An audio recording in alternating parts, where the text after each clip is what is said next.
पलाशपुष्पं संकाशं तारकाग्रहमस्तकं रौद्रम रौद्रात्मकं घोरम तम केतुम प्रणमाम्यहम्। नमस्कार मित्रों, मेरा नाम है ब्रिजेश मिश्र। मैं ज्योतिष और विज्ञान का छात्र हूँ। आपका स्वागत करता हूँ आपके अपने चैनल में। मित्रों, आज हम बात करने वाले हैं कि केतु का नक्षत्र परिवर्तन जो अभी से लेकर अगले 8 महीनों के लिए हुआ है, आपके लिए मकर राशि के लिए क्या परिवर्तन लेके आएगा, या केतु आपसे क्या एक्सपेक्टेशंस रखता है कि आप ये कर लें तो चीज़ें बेहतर हो जाएंगी। मित्रों, केतु आपके लिए आपके 8वें घर में बैठा हुआ है। 8वें घर में बैठ के 12वें घर को, दूसरे घर को और चौथे घर को वो देख रहा है। यानी जो बदलाव होने हैं वो 8वें घर, 12वें घर, दूसरे घर और चौथे घर संबंधित होने हैं। कब से हैं ये बदलाव के फेज? बदलाव के फेज तो आपके लास्ट ईयर मई के बाद से ही शुरू हो गए हैं। दिसंबर के फर्स्ट वीक तक रहने हैं, 18 मई के बाद ही शुरू हुए हैं। अभी केतु की इंटेंसिटी और बढ़ गई है। यानी जो बदलाव होने हैं अगर हो गए हैं तो ठीक है, लेकिन अगर नहीं हुए हैं तो केतु की इंटेंसिटी अब और बढ़ गई है और अगले 8 महीने के लिए बढ़ी हुई है, जहां पर वो ट्रांसफॉर्मेशंस का इंटेंट या फ्रीक्वेंसी और बढ़ा देगा। ठीक है, तो केतु क्या करेगा बदलाव? देखिए मित्रों, केतु एक पुरातत्व ग्रह है, पुरातन ग्रह है, जो हमारे पूर्व जन्मों के कर्मों की यात्रा का साक्षी है। ठीक है, चतुर्युग सहस्त्राणि दिन में का पितामह। चारों युग जब हजार हजार बार बदलते हैं तब जाके ब्रह्मा जी का एक दिन आता है, उसे कल्प कहते हैं। हम महाकल्प की बात करें, लगभग 4 बिलियन सालों का एक डेटा आता है। इन 4 बिलियन सालों की जर्नी का साक्षी है केतु। अगर हम साइंटिफिक यूनिवर्स की बात करें, साइंटिफिक कम्युनिटीज जो प्रूव करती हैं वो ये है कि इस पृथ्वी पर लाइफ का, जो जीवन का अस्तित्व है, वो लगभग 4 बिलियन साल है। तो आप ज्योतिष के माने, वैदिक माने, बात एक ही है कि आप 4 बिलियन सालों से यहाँ पे घूम रहे हो, अलग अलग रूपों में, अनंत जन्मों में। अब इस अनंत जन्मों के कर्मों का साक्षी केतु है। उसे पता है पास बर्थ में आपने क्या क्या चीज़ें भोग ली हैं और क्या गिव अप करना है, क्या गिव अवे करना है। उन्हीं भाव से संबंधित चीज़ें केतु यहाँ कर रहा है। तो पूर्व जन्मों के कर्मों के आधार पर केतु त्वरित बदलाव करता है। त्वरित बदलाव करने का मतलब, चाहे केतु जहाँ बैठे, चाहे केतु जिधर देखे, उन सब भावों को लेकर के आपके जीवन में ऐसे बदलाव करेगा जिससे आपका मोह उन भावों से छूट जाए। क्योंकि केतु मोक्ष कारक ग्रह है। अगर किसी के संतान में आ जाए, शिक्षा में आ जाए, प्रेम में आ जाए, तो वहाँ से हटाएगा, डिवोर्स कराएगा, ब्रेकअप कराएगा। राइट, आपके लिए केतु क्या करता है? आपके अष्टम भाव में आके बैठा है। फिलॉसफी, ऑकल्ट, ज्योतिष, रिसर्च, ससुराल पक्ष, रिसर्च के साथ साथ, ससुराल पक्ष के साथ साथ अगर देखा जाए तो आपका ये दबा धन, गड़ा धन, बिना मेहनत का धन, फैमिली यानी पैतृक संपत्ति वाला धन, ये आपका अष्टम भाव है। वहाँ केतु बैठा है। बदलाव कराएगा, बिल्कुल कराएगा। आपका मोह छोड़ने को बोलेगा, बिल्कुल बोलेगा। कुंडली में केतु अगर अच्छा है तो ये पॉजिटिव चेंजेस भी कराएगा, यानी प्रॉपर्टी जो आपकी नहीं थी दे देगा, धन आपने मेहनत नहीं किया दे देगा। राइट, तो केतु का इम्पैक्ट अष्टम में होने के साथ साथ सडन चेंजेस तो कराएगा। ठीक है, और ये केतु आपके 12वें घर को भी देखता है, ये केतु आपके 2nd हाउस को भी देखता है, ये केतु आपके 4th हाउस को भी देखता है। अब परिवर्तन क्या क्या होंगे? पहली बात तो चौथे घर पे देखने का मतलब बंधु विसत्याक्त योग है। बंधु विसत्याक्त योग का मतलब आपको जीवन में भय लगा रहेगा चीटिंग का, कोई चीट ना कर दे, खासकर इन अगले 8 महीनों में। दूसरी चीज़, चीटिंग के भय के साथ साथ अगला भय ये है कि चीटिंग होने के भी योग हैं। ठीक है, किसको लेके होने के योग हैं? घर, गाड़ी, प्लॉट, फ्लैट, एसेसरीज, सुख समृद्धि के साधनों को लेकर के, सामान को लेकर के चीटिंग के योग हैं। खरीदना हो या बेचना हो, बहुत केयरफुली करिएगा। ठीक है, सेम टाइम पे माता के साथ डिस्टेंसेस भी दिख रहे हैं, माता का स्वास्थ्य भी खराब कर रहे हैं, तो इसका भी ध्यान रखना होगा आपको। घर, गाड़ी, पैसा, प्लॉट, फ्लैट खरीद भी सकते हैं, बेच भी सकते हैं, दोनों के योग हैं। ठीक है, समस्या कहीं पर है तो वो ये है कि आप कितना भी पैसा खर्चे कर लें कुछ चीज़ों पे, आपको सुकून नहीं देगा। आज आपको ये घर चाहिए, ये गाड़ी चाहिए, आप कर लें, आप कर भी लेंगे, लेकिन सुकून नहीं देगा। सुकून का मतलब, आपको जब आप समझें कि मैं ये लेके आऊँगा तो मज़ा आएगा, आप जैसे ही कर लोगे फिर आपका उस चीज़ से मन हट जाएगा कि ये इतना भी इम्पोर्टेंट नहीं था। तो ये बदलाव तो ये केतु करवा रहा है आपके सुख समृद्धि की चीज़ों से। सेम चीज़ माता के लिए भी है। माता से मेंटल या फिजिकल डिस्टेंस मेंटेन होने के योग हैं, या उनका स्वास्थ्य खराब होने के योग हैं।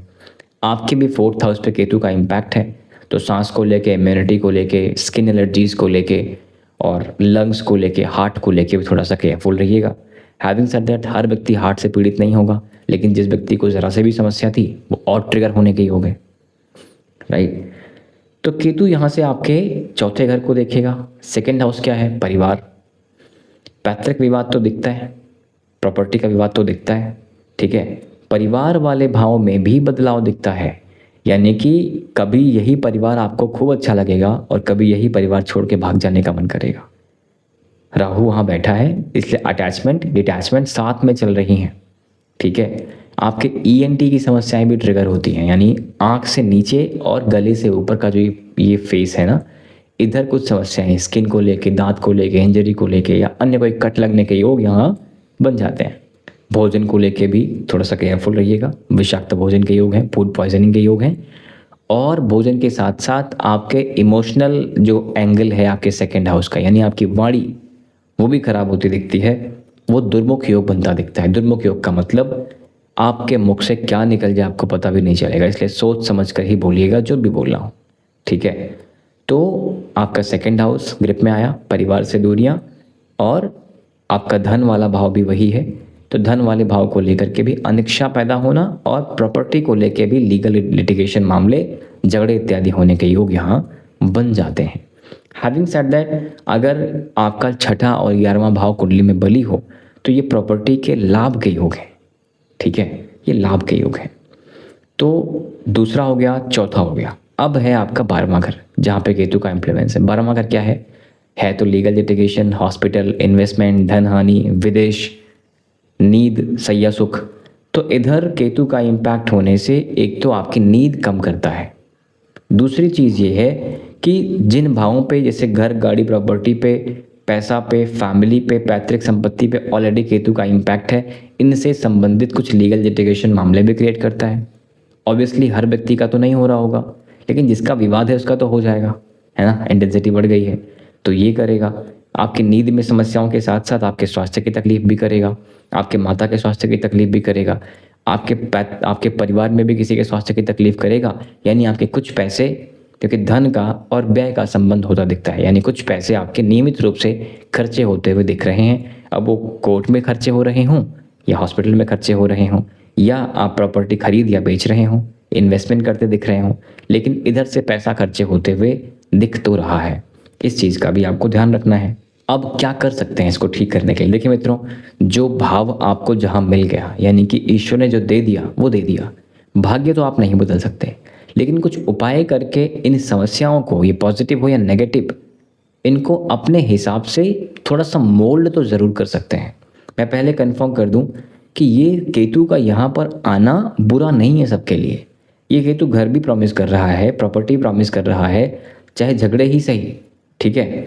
साथ में आपकी नौकरी प्रॉमिस कर रहा है, राहु का इम्पैक्ट आपके जॉब पे है, आपके विदेश की चीज़ों को भी प्रॉमिस कर रहा है, विदेश की नौकरी का, विदेश का गमन का भी प्रॉमिस कर रहा है, घर छोड़ने का योग बनाता है, गृह त्याग योग है, जो लोग बहुत लंबे समय से प्लान कर रहे हैं उनका योग बनाता है। तो ये तो पॉजिटिव है, लेकिन नेगेटिव ये है कि अगर आप इन बदलावों के साथ सिंक नहीं होंगे तो आपको तकलीफ होगी। जैसे घर छोड़ने का योग है, जो लोग चाहते हैं उनका तो अच्छा है, जो नहीं चाहते हैं उनका मन करने लग जाएगा कि मैं घर पे रहूँगा ही नहीं, तो ये तकलीफ देगा। माता से दूरियाँ देता है ना, परिवार से रिश्ता मेंटेन करता है, ये देगा। अगर आप मेंटली प्रिपेयर हैं कि नहीं ये बदलाव होंगे और मैं तैयार हूँ, तो सब अच्छा है। केतु का एक बहुत सिंपल सी चीज़ है, जहाँ बैठे जहाँ को देखे वहाँ से लेट गो करना सीख लेना पड़ेगा। इन भावों से, यानी कि पैतृक, परिवार, सुख, नींद, शैया सुख, इनसे आपको बहुत उम्मीद नहीं रखनी है। ससुराल पक्ष, बहुत उम्मीद नहीं रखनी है। चीज़ें यहाँ पर मेंटेन ऐसी हो रही हैं, डिस्टेंस मेंटेन हो रहा है। अगर आप यहाँ बहुत उम्मीद रखने पे जाएंगे तकलीफ ज़्यादा होगी, राइट। ससुराल में यानी आप फीमेल हैं या मेल, कोई फ़र्क नहीं पड़ता, फीमेल हैं तकलीफ ज़्यादा होगी। मेल है लेट गो कर सकता है, बिकॉज उसे वहाँ पर नहीं रहना होता है ना, फीमेल को रहना पड़ता है, तो तकलीफ ज़्यादा है उसको। क्या कर सकते हैं? पहली बात, लेट गो करना पड़ेगा, क्योंकि वो अभी सब कुछ ठीक नहीं होने वाला है, ऐसा ही रहेगा। उपाय करेंगे बट सब कुछ ठीक नहीं होने वाला है, ऐसा ही रहेगा, है ना। तो ससुराल पक्ष हो जाए, परिवार पक्ष हो जाए, ये बड़ा ठीक योग नहीं है, बदलाव का योग है। और ये बदलाव पॉजिटिव भी हो जाएंगे। कैसे? अगर सब अपनी, यानी आप, सबकी तो बात नहीं कर सकते, आप आप अपनी मानसिक अवचेतना इतनी बदल लें कि सामने वाला व्यक्ति आपको व्यक्ति दिखाई ही ना दे। कहने का मतलब है तो आप पुरातन ही। आपको पता है कि जो सुख या दुख आपको मिल रहे हैं आपके अपने ही कर्मों का परिणाम है। कोई और व्यक्ति, कोई और वस्तु, कोई और स्थान आपको सुख या दुख नहीं दे सकता। लेकिन ये चीज़ मानना और जानना फ़र्क है ना। अगर आप स्वीकार कर लें कि ये मेरे ही कर्मों का फल है तो आप ये मान के चलें, तकलीफ़ कम से कम है। लेकिन जब तक आप इसका कंट्रोल किसी और के हाथ में देते रहेंगे कि फला पर्सन ने ये किया, फला पर्सन ने वो किया, तकलीफ़ आपको मैक्सिमम होने वाली है। इसलिए स्वीकार करें कि ये चीज़ है और ये चीज़ आपके ही पूर्व कर्मों के फल से है। कुछ बदलाव हैं ससुराल पक्ष में, पैतृक संपत्ति में, पिता के साथ या अन्य पारिवारिक जनों के साथ, सुख समृद्धि में, सुख में, तो ये बदलाव स्वीकार कर लेंगे, तकलीफ़ कम से कम होगी। स्थान परिवर्तन के योग हैं, स्वीकार कर लेंगे, तकलीफ़ कम से कम होगी। माता के साथ भी संबंध बड़े ठीक नहीं दिख रहे हैं या उनके फिजिकल डिस्टेंस मेंटेन हो रहे हैं, तकलीफ़ नहीं होगी। क्योंकि जो कुछ हो रहा है वो पूर्व जन्मों के साथ चला आ रहा है ना। ये वर्तमान जीवन सिर्फ वर्तमान जीवन तो नहीं है और ये संपूर्ण भी नहीं है। हम इससे पहले भी थे, हम इसके बाद भी होंगे। तो हमें लगता है कि ये वर्तमान जीवन संपूर्ण है, लेकिन इससे पहले इसके बाद का डेटा हमारे साथ चल रहा है। आज आप जो कुछ सोच रहे हो आपका नया जीवन बन रहा है, साथ में बन रहा है। क्योंकि हमारी चेतना डिसाइड करती है कि नेक्स्ट बर्थ क्या होगा। भगवत गीता के 8वें अध्याय में 6वां या 8वां श्लोक है इस बात पे, जब भगवान कहते हैं कि मनुष्य की चेतना डिसाइड करती है कि उसका नेक्स्ट बर्थ क्या होगा। जो आज सोच रहे हो नेक्स्ट बर्थ बन रहा है, राइट। तो अपनी सोच के ही परिणाम हम सब हैं। इसलिए सोचना क्या, ये बड़ा इंपॉर्टेंट है। चंद्रमा को ठीक करना बड़ा इंपॉर्टेंट है। उपाय मित्रों, बड़े कमाल के उपाय ये हैं। भगवान गणपति की आराधना करें, बुधवार के दिन दूर्वा चढ़ाएं, पान के पत्ते पे लड्डू चढ़ाएं, मोदक, ठीक है। गणपति की आराधना के साथ साथ भगवान शंकर की आराधना करें, डीप ब्रीदिंग करते रहें, भगवान शंकर को जल देते रहें। उसके अलावा वेपन यानी कि कोई हथियार चैरिटी करते रहें। शनिवार के दिन कंबल दान करते रहें, भूरा ब्राउन रंग का, ठीक है। इसके अतिरिक्त अगर देखा जाए स्ट्रीट डॉग्स को फीड करते रहें, पशु पक्षियों पे दया करते रहें और लाइफ में हमेशा आगे बढ़ने का देखते रहें। क्योंकि ये केतु ट्रांसफॉर्मेशंस जो कराता है वो लाइफ में एक नेक्स्ट लेवल लाना चाहता है। अगर आप नेक्स्ट लेवल लेके आ सकते हैं अपने जीवन में तो केतु की समस्याएं नहीं होती, ठीक है। So that's it for now मित्रों। आपके सपोर्ट के लिए बहुत बहुत धन्यवाद। Thank you very much. नमस्कार, जय श्री राम।